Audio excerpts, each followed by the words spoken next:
momentum. See, quantization condition for angular momentum means you have studied in your last classes about the de Broglie wave, right? So from there only you have to relate what is the quantization condition for angular momentum to exist. So basic formula of angular momentum, do you all know? Formula of angular momentum.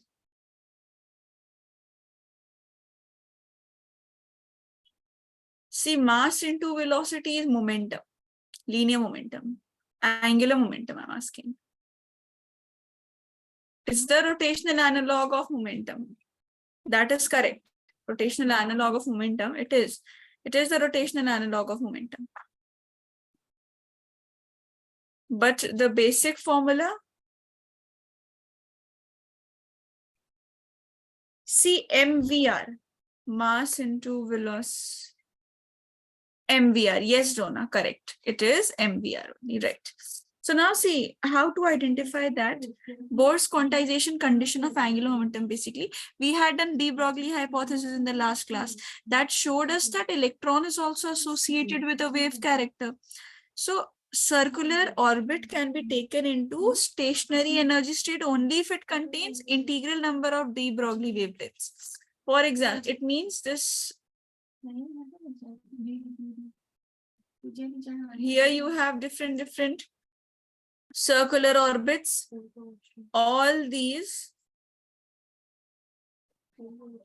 will be only considered if we have the integral number of these wavelengths. It means integral number means some n multiplied by the wavelength. This should be equal to 2 pi r. This is the condition with which you have to start. Now, once you have arrived on this fact, n is equal to n lambda is equal to 2 pi r. Now see, from here, you know, 2 pi r is equal to n lambda, and lambda from last class, we already know it is h by mv. So keep in the values of n is equal to h lambda. So here you write n h by mv is equal to 2 pi r.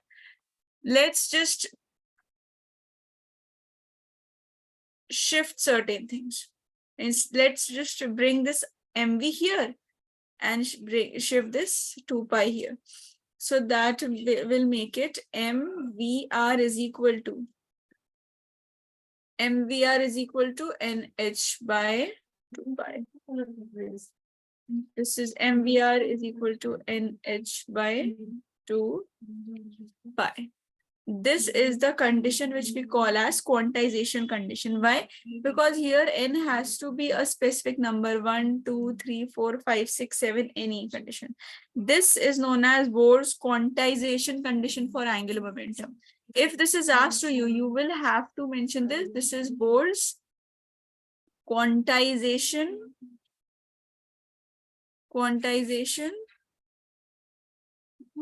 condition for angular momentum. Bohr's quantization condition for angular momentum. This means what? This is only those circular orbits can be allowed stationary states of an electron in which the angular momentum is an integral multiple of this h by 2 pi. If it is an integral multiple of h by 2 pi. With this, you start with this lesson. So Bohr, completing Bohr's theory only, he gave 4 postulates. In simple words, we'll say he gave basically 4 postulates. So if specifically quantization condition is asked, you'll mention just this step. These steps will be enough.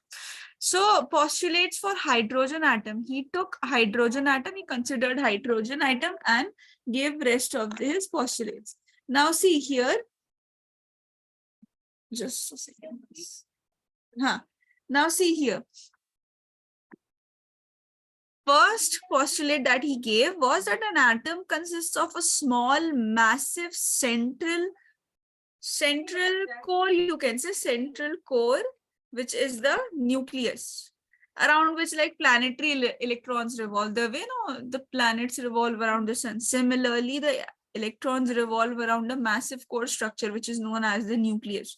And the centripetal force required for their rotation is provided by the electrostatic attraction between electrons and nucleus. Class, I have earlier also told you that centripetal force is not a force, that is provided by some other force, like gravitational force assists in centripetal force. Somewhere you will notice that electrostatic force provides the necessary centripetal force. So like these centripetal forces are like demands which are fulfilled by other forces. So here electrostatic force will be there. And what is electrostatic force? Coulomb's law. Coulomb's law. That is the electrostatic force what we had done. So nucleus is there. Around this nucleus you have electrons revolving around this massive core body, and this core structure, this is known as the nucleus. Fine. This is what is the first postulate that he gave.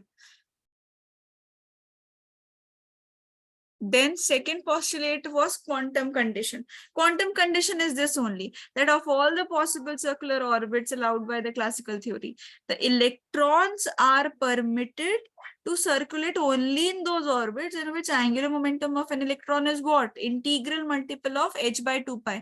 Because if you separate n h by 2 pi, n times h by 2 pi, so that gives you integral multiple of angular momentum of an electron. Fine. H is the Planck's constant here. H is the Planck's constant. In the last class, we had seen E is equal to h nu is equal to hc by lambda. That only. So quantum condition means L is equal to mvr, which is nh by 2 pi only. And n is 1, 2, 3, 4, and so on. Then third point says that while the electrons are revolving in their whatever permissible orbits are there, electrons do not radiate energy. They do not radiate energy.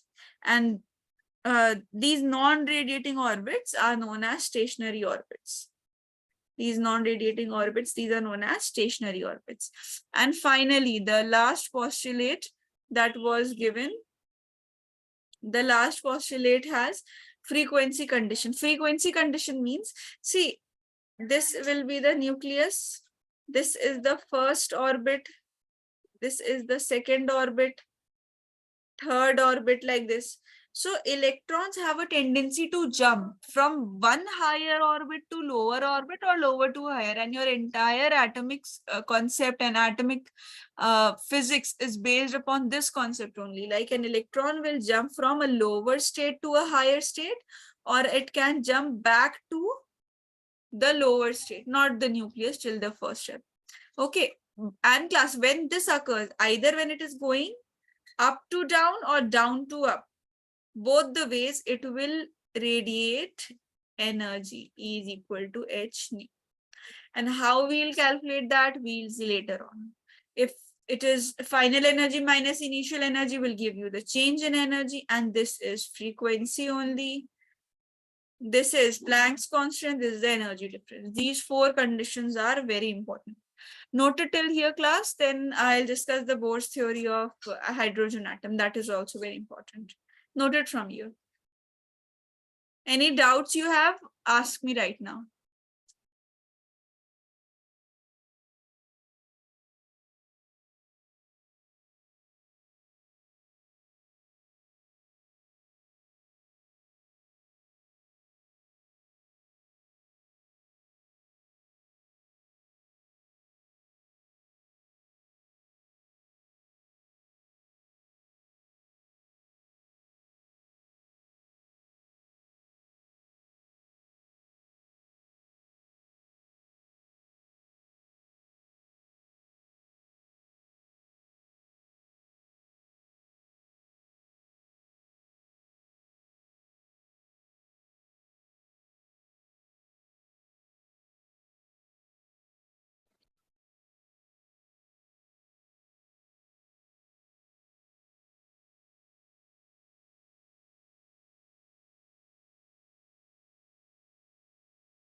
Now see Bohr's theory of hydrogen atom. So Bohr basically gave his theory for hydrogen atom, but we can replace it by the atomic number. If you substitute atomic number for any element you want, that will be for different atoms. Like hydrogen atom has proton number as 1. So you write the atomic number Z is equal to 1 and you get everything for hydrogen.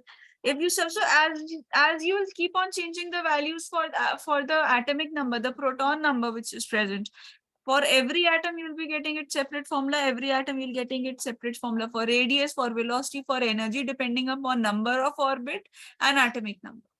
But what specifically was given as a structure by Bohr was for hydrogen atom, and mostly things that Bohr gave is just for valid for hydrogen atom only, and that is one of the limitations also that we'll see later on. Now see, Bohr's theory of hydrogen atom says what? I have just discussed with you that the centripetal force is provided by the electrostatic force. So electrostatic force will be what? Number of electrons, number of protons multiplied by electronic charge will give you total amount of charge present within the nucleus. Right? If electronic charge is the charge of a proton and Z is the number of protons, so this will give you total charge present in the nucleus. And the electron is revolving, so you know other charge is electron. So this is like Q1, this is like Q2. So Coulomb's law, K Q1 Q2 by R square. So K ZE into E by R square. This is equal to MV square by R. So from here, if you want, you can write down the definition of R. K ZE. See, R gets cancelled. So if we write the value of R from here, we are left with K ZE square by MV square, right? Now, this is not your final answer. If you equate this, L is equal to MVR, NH by 2 pi. From here also, you have value of R as NH by 2 pi MV. This is from the quantization condition, angular quantization of angular momentum. This condition you have. So if you equate both the values of R, this one, NH 2 pi MV equated to the above one. What was it? KZE square and MV square. No, MV square. Fine. This is what you're left with. From here, if you put in the value, you get the value of R.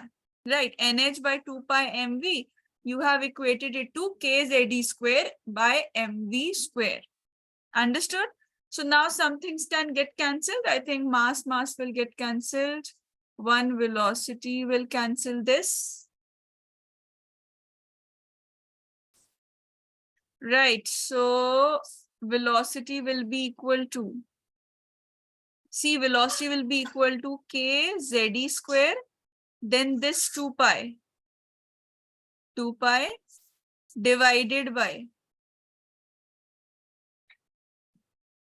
this 2 pi divided by this term, no? NH. Yes, NH. So NH, just this part will be.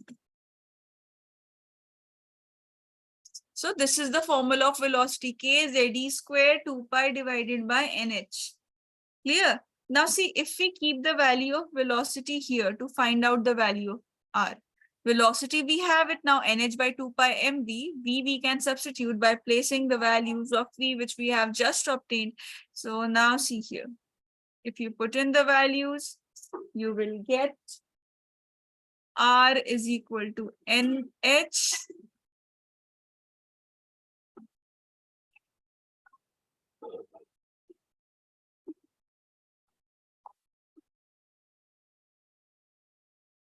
NH by 2 pi M. Now here was velocity. I'm just keeping the value of the new velocity which we have obtained now. Understood? I hope I'm audible, or is my voice cracking? Just let me know, class, if it's audible to all of you. So yes, this will be reciprocal of it, NH divided by 2 pi K ZE square. Nothing else was there, no? Yes. So formula of radius, this becomes N square h square divided by 4 pi square mkze. This is the formula. Now see, do you think using this formula is possible every time? So whenever you are asked to calculate the radius, the best way to calculate the radius is put all the values. Like for hydrogen atom, I'll keep the value, or just do not put, even if you do not put for any atom, n and z, you keep it. On substituting every term, you will be left with 0.43 angstrom into n square by z. Like this is the condition for hydrogen atom. Proton atomic number is 1 and the number of shell is also 1. Here I have assumed that number of shell is 1. Number of shell can vary for hydrogen atom also. But Z remains fixed. Z, you must have studied your periodic table. From there only this has arrived.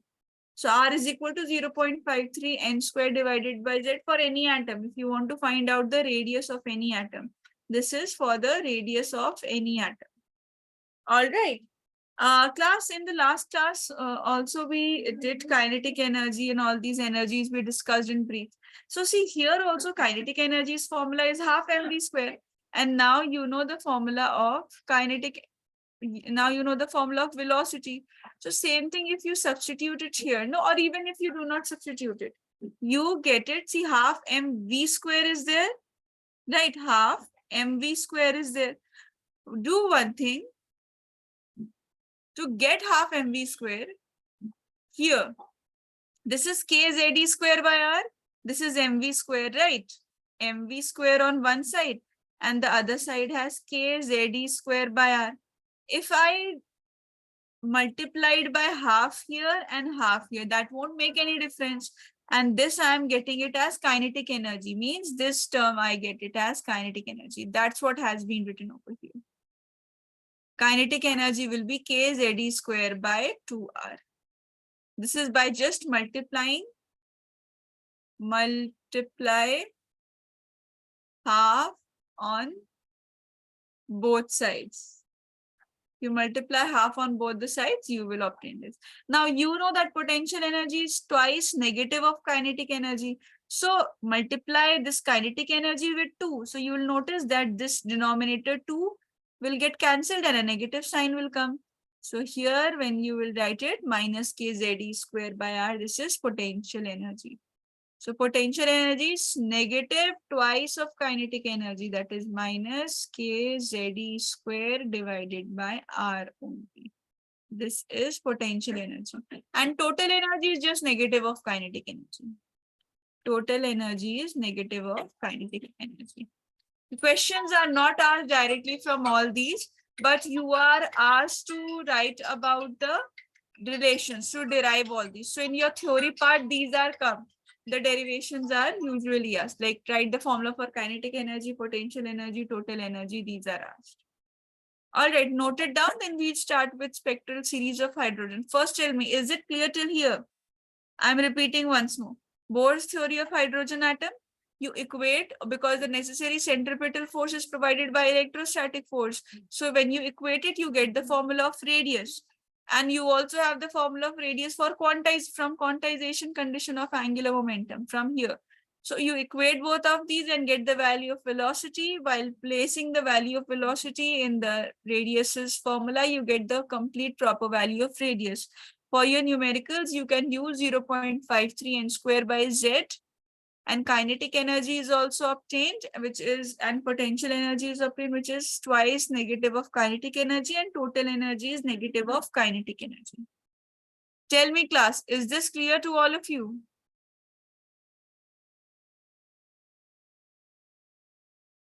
Yes, no, want me to repeat? Any doubts? Yes, class. Rufia, Rifat, Madiha, Aman. Okay. Okay, good then. Any doubts if you have, asked me. Otherwise, you all start noting from here. Then one more important, this is also one important topic. Then we'll do the spectral hydrogen series.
Now see class, this topic that we are going to do next, that is also important. This we did discuss, no, this part and this radius and velocity part, these two, these are very important from your examination points.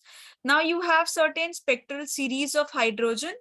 Class, energy is formula, the way you have the normal, the general formula of the radius, which includes the Z and N's value, where you put it for different atoms and get different values of velocities and radius.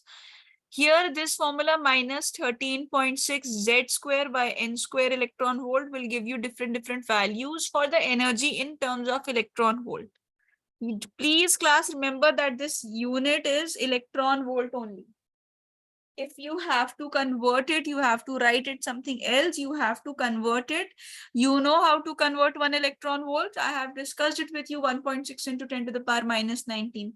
Now see, the way I have for hydrogen, when I kept the value of Z as 1, I got minus 13.6 by N square. Now, since we are discussing Bohr's theory, we'll be only considering hydrogen atoms.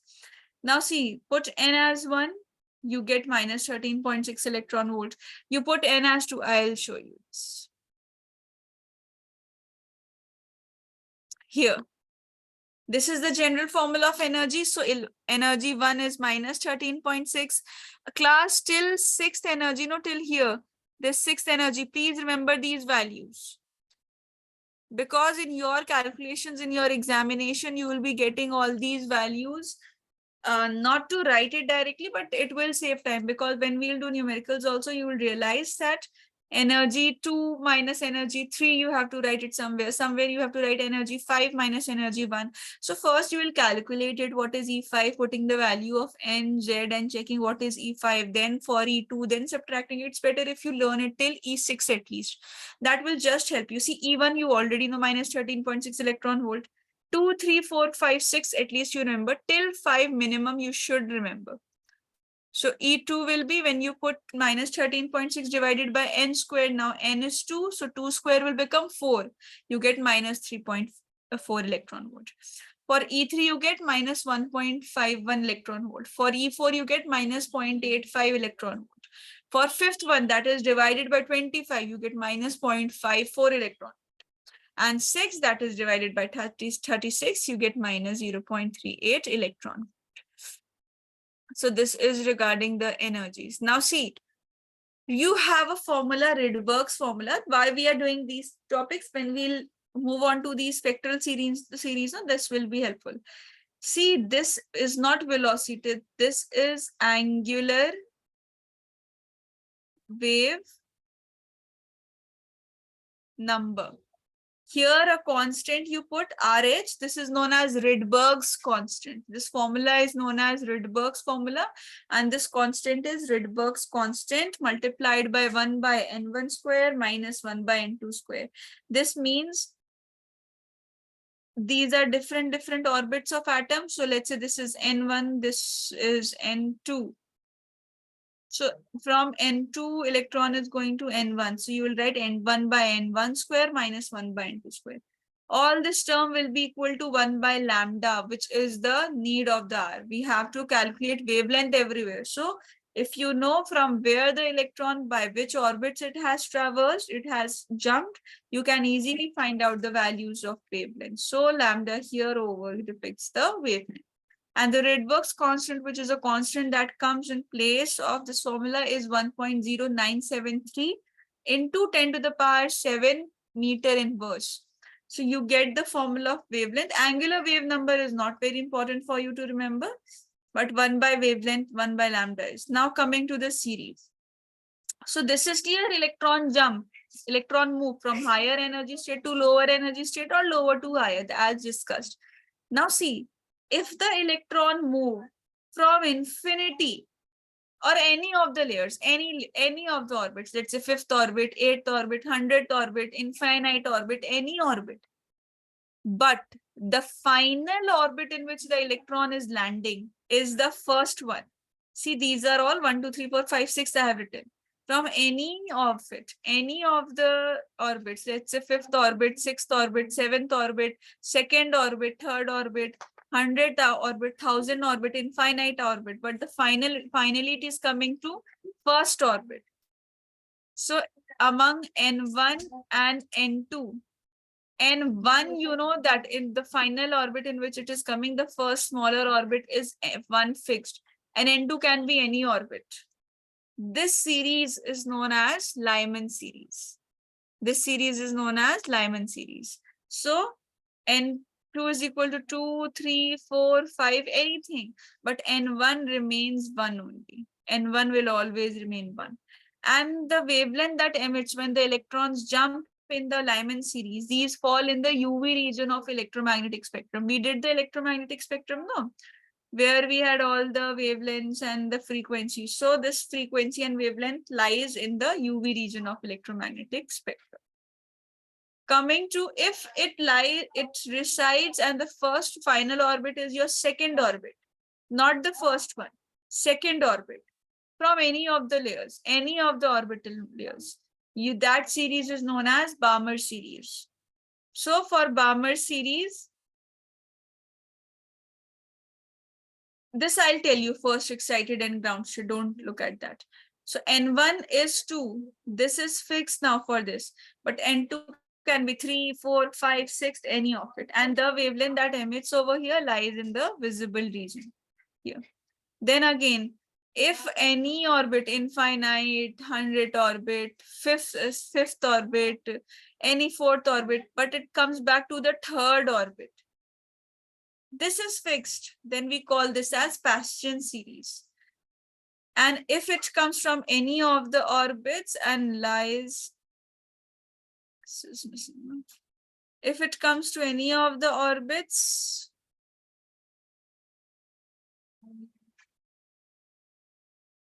and comes to the fourth, see like this, any of it, any of the orbits to the fourth state, you call this as, yes, any of the orbits, you call this state as the bracket state. Fine, this is known as the bracket state. Now, and if it comes from any of the layers to the fifth orbit, this is known as fund. So Paschen, bracket, fund, all the three have their wavelengths emitting in the infrared spectrum. So Paschen, N1 is 3 fixed, 4, 5, 6 can be any of its value, and infrared region. Bracket series, N1 is 4 is fixed. Electrons will reach fourth orbit back, but these aren't fixed. This can be any number up to infinity, and it lies in the infrared spectrum. Last series, fund series, same thing. N1 is fifth. This remains fixed, and you have rest of the orbits, and this is still lying in the infrared region. So this is what is your. I'll show you with the help of this. This is better to see. See, this last layer is infinity. This energy level diagram, this final layer is infinity. And this is first orbit, second orbit, third orbit, fourth orbit, fifth orbit, sixth orbit. And last one I'm showing that so many orbits are in between, but I've drawn the infinite one. So for first orbit, here I have written all the energies in electron volt, minus 13.6, minus 3.4, minus 1.5, minus 0.85, minus 0.54, minus 0.38 and all.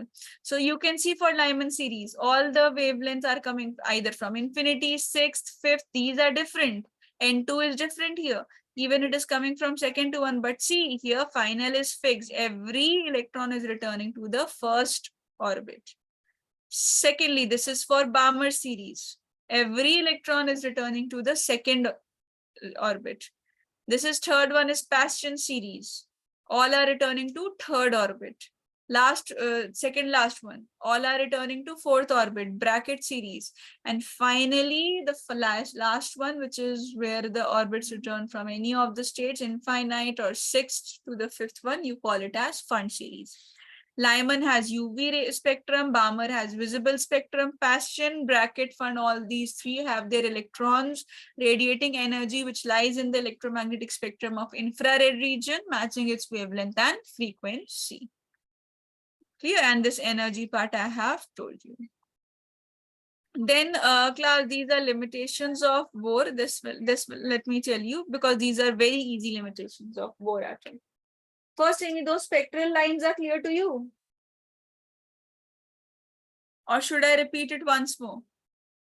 Spectral lines, all the spectral lines which we have discussed. Did you understand the concept? What is happening? Why have we divided?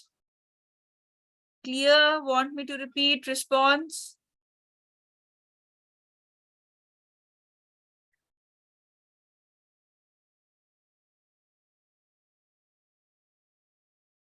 Yes, Rifat, clear?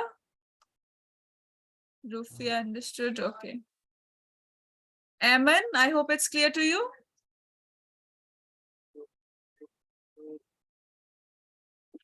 Okay. Now see, this is the very small topic. Limitations. Limitations come in the exam. That's why I'm saying. See, I have clearly initially only told you that this is valid. And class, do not worry about the notes part.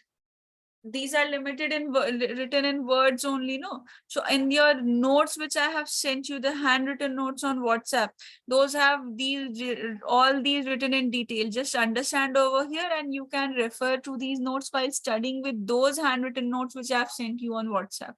So the way I was mentioning that this is valid for only hydrogen and hydrogen like atoms, so that makes it difficult to calculate it for the atoms that have 2 or more electrons. So that is one of the limitations.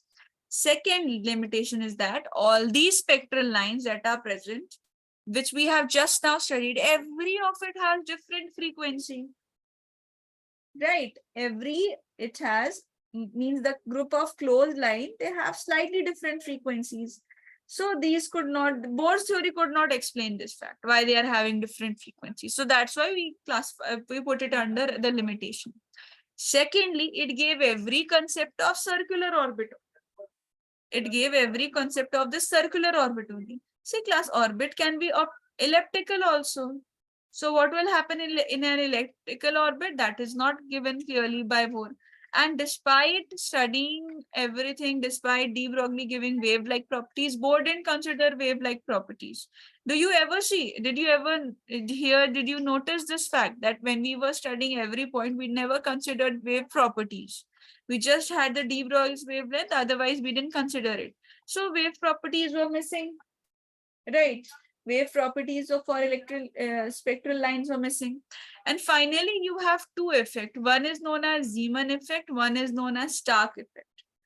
Its Zeeman effect is basically, we have studied all these spectral lines in air vacuum. What will happen if they are kept in magnetic field? So that effect that will have when these spectral lines are kept in magnetic field, that is known as Zeeman effect. And the effect that it will have when all these spectral lines are kept in electric field is known as Stark effect. So Bohr's theory didn't consider Zeeman effect or Stark effect. Like if these spectral lines are lying in magnetic field or electric field, will they have the same spectrums? Will we get the same spectral lines?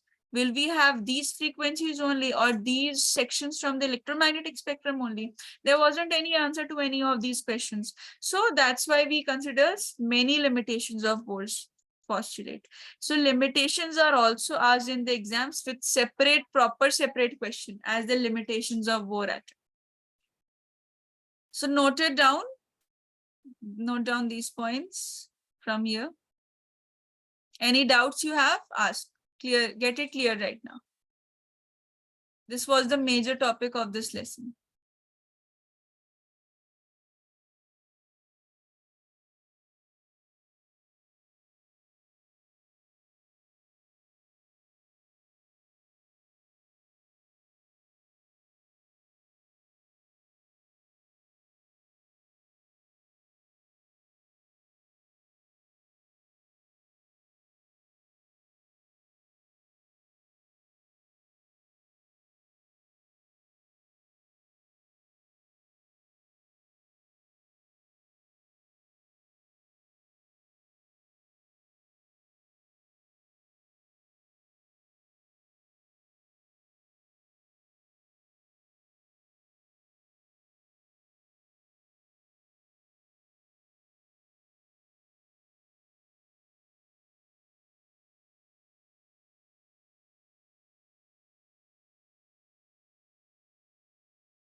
Class, now two terms are there: excitation potential and excitation energy, and the other term is ionization potential and ionization energy. So ionization energy, I think you must have studied in your chemistry, ionization energy. Let me tell you the differences between excitation energy and ionization energy. See, excitation energy, okay, one more thing, no, ground state and excited state. Let me tell you these terms first.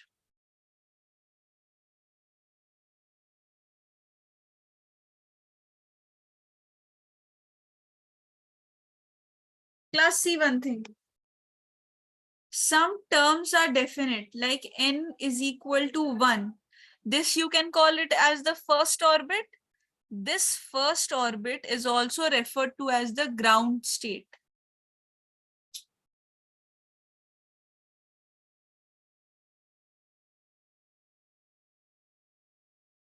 This is known as the ground state. So in the exam, when ground state is written, ground state is mentioned, you will understand that n is equal to 1 is referred. Now, after ground state, that is n is equal to 2, this becomes first excited state. First excited state. So n is equal to 1 ground state, n is equal to first excited state. So n is equal to 3. This becomes second excited state. Then n is equal to 4. Third excited state. Got it? So when I say fifth excited state, that does not mean n is equal to 5. That means n is equal to 4. Because first is ground state and the next states are the minus 1 excited states. Like n is equal, if I say eighth excited state, that means n is equal to 7. And n is equal to 1 will always be referred to as the ground state. So in Lyman series, we also say that electrons jump from any state through the ground state, return back to the ground state. Like this also you say. So coming to excitation energy. So when the electrons jump from ground state to any of the state, means you are exciting an electron. Electron jumps from ground state means n is equal to 1 to any of the orbit. Any of the orbit. 3, 4, 5th, any one. That is known as excitation energy. So let's say this is one orbit. So electrons jump from this orbit, first orbit, to any of the layers, any of it. This energy you will call it as the excitation energy. Yeah. So how will you write the excitation energy change? Let's say for a second, if electron has gone to second, then final will be first only, E2 minus E1. And class, like this, if the question comes, how will you write it? E2, that's why I told you to remember it. E2 was minus 3.4 electron volt. And E1 is minus 13.6 electron volt. Subtract these two. You get 10.2 electron volt. Or say, let's say something else. Electron is going from, take this only, 1, 2, 3. Third, so E3 minus E1. E3 is minus 1.51. E1 is minus 13.6, subtracting. You get 12.09 electron volts. So this is excitation energy. Here, this is excitation energy. This is the difference between excitation. This is excitation energy. And see, the potential that is required to move an electron from ground state to any of it is known as excitation potential. Energy is excitation energy and the potential is excitation potential. But basic condition remains that electrons should go from first orbit, that is ground state, to any of the orbit. But if you completely remove the electron from the atom, means to infinity, not to any of the state. Remove an electron out of the atom from ground state to any of the states, from any of the state to infinity. Finally, you are moving any of the states, not ground state necessary. From n is equal to 1, n is equal to 2, 3, 4, 5, 6, 7, 100, 9,000, 10,000, any of the orbit to infinity. That is known as ionization energy. So excitation was moving electron from first orbit to any of it. And ionization energy is moving electron from any orbit to infinity. Here n is equal to 1 was fixed. N1 was 1. Here N1 is infinite. This is the difference. So ionization energy. So final one will be infinity always. Let's say from first orbit it is moving. We'll write it as final is E infinity minus E1. So that will be minus of minus 13.6. That will give you plus 13.6 electron volt. And the potential required to remove an electron to infinity or completely out of the atom is known as ionization potential. Now, there are these two terms which are usually not asked in the exam, but let me just tell you about their formula, because by chance, if it comes, you just have to mention the formula. See class, this is known as closest distance of approach. Distance of approach means as soon as the atom comes, any alpha particle comes near the nucleus, no, before a certain distance, it deflects without touching the nucleus. So this small separation that is obtained when the electron is about to reach the nucleus but didn't touch it, it is known as distance of closest approach. So a formula is there for distance of closest approach. You just need to remember the formula. R naught. This is 2kZe square divided by the kinetic energy. Just this. And impact parameter means some of the electrons, you must have heard of the Rutherford's experiment. So they are actually based on Rutherford's experiment only. If the nucleus deflects, not by 180 degree, by some angle, so the separation that is obtained, the perpendicular distance that is obtained from its original path without deflection, that is known as impact parameter. If it did not deflect, then this would have been the straight line, right? If it didn't deflect, this would have been the path. But now, since because of the deflection, there is some perpendicular distance known as impact parameter. So formula of this is 1 by 4 pi epsilon naught. Why am I writing? Because kinetic energy can be confusing. This is same K. ZE square, this theta is there, no theta. Cot theta by 2 divided by kinetic energy. Just remember the formula. By chance, if it is asked in the exam, write it. Otherwise, this is not asked. Note it down quickly, class. And text me done as you keep on completing it. I'll scroll it down because you have exam also, no, right now.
Yes, class completed.